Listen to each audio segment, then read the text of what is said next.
ఇమ్మీడియట్గా మేము రీసబ్మిట్ చేస్తున్నాం. నేను ఈరోజు కోరేది ఏంటంటే నితిన్ గడ్కరీ గారు చంద్రబాబు నాయుడు ఏదో రాజకీయాలు చేస్తే చేయనియండి, దానికి స్పందిస్తే స్పందించండి, మాకేం అభ్యంతరం లేదు, ఆ రాష్ట్రం కూడా అభివృద్ధి చెందాలి.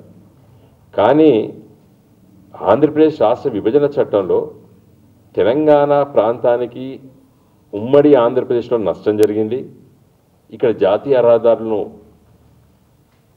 పెంచాలి, వేగవంతంగా నిర్మించాలని చెప్పి చట్టంలో ఉన్నటువంటి హక్కు మాకుంది. తెలంగాణ రాష్ట్రానికి విభజన చట్టంలో ఇచ్చినటువంటి హక్కు మాకు తెలంగాణ రాష్ట్ర ప్రజలకి.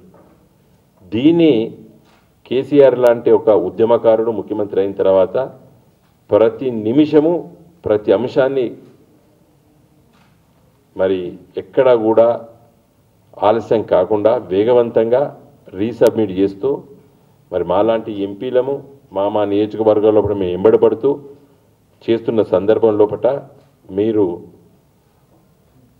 మమ్మల్ని కూడా అదే రీతిలో అదే స్థాయిలో స్పందించాలని చెప్పి నేను కోరుతూ డిమాండ్ చేస్తున్నాను.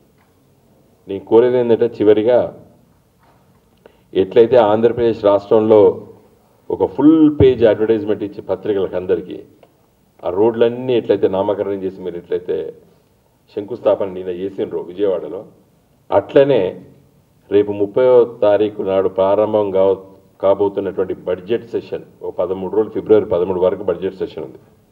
కాబట్టి ఆ బడ్జెట్ సెషన్ లోపే హైదరాబాద్కు వచ్చి నేను ఈ లిస్టు మొత్తము ఈ లేఖలో మీకు రాశాను, వీటన్నిటిని కూడా గెజెట్ పబ్లికేషన్ చేసి వెంటనే వచ్చి శంకుస్థాపన చేసి మా హక్కు ఏదైతుందో విభజన చట్టంలో హక్కు ప్రకారంగా ముఖ్యమంత్రి గారు చాలా సందర్భాల్లో తెలంగాణ రాష్ట్రాన్ని ఏ విధంగా అభివృద్ధి చేసుకోవాలనో లోతుగా పరిశీలించి ఒక్కొక్క దాన్ని మీకు చెప్తే, ఇప్పుడు భద్రాచలం నుండి హైదరాబాద్ రావాలంటే భద్రాచలం నుండి కొత్తగూడెం నుండి ఖమ్మం నుండి సూర్యాపేట నుండి ఇక్కడ రావాలి. దానికంటే నేరుగా స్ట్రైట్గా ఒక 100 కిలోమీటర్ దాకా తగ్గుతూ ప్రయాణం పోవచ్చు.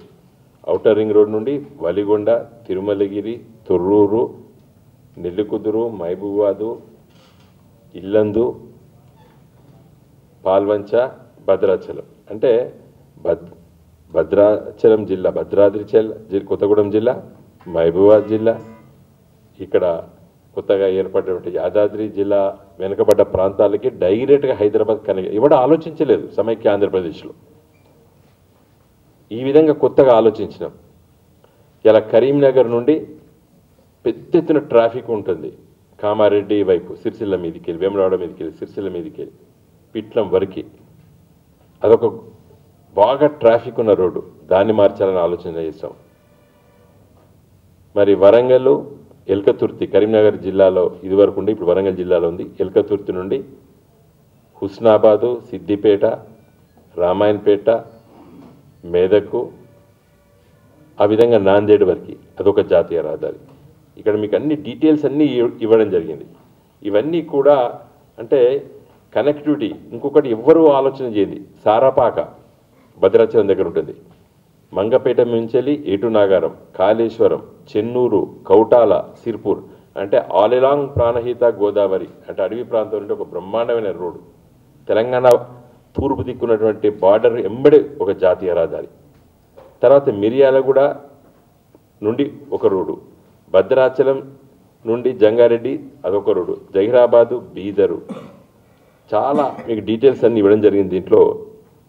ఇవన్నీ కూడా మరి పెద్ద ఎత్తున చేపడితే తెలంగాణ రాష్ట్రము, తెలంగాణ గ్రామీణ ప్రాంతాలు ఒక 60-70 సంవత్సరాలు వెనకబాటుతనంలో ఉన్నటువంటి ఈ ప్రాంతాలన్నీ కూడా రోడ్ కనెక్టివిటీ అయితే అభివృద్ధి చెందుతుంది. ఓసారి అమెరికన్ ప్రెసిడెంట్ ఒక మాట అన్నాడు, America roads are good not because America is rich, America is rich because American roads are good. Jefferson statement ఇచ్చాడు అమెరికన్ ప్రెసిడెంట్. అమెరికా చాలా గొప్పగా ధనవంతమైన దేశం ఉండడం వల్ల రోడ్లు బాగున్నాయని అనుకోకండి. రోడ్లు బాగున్నందుకు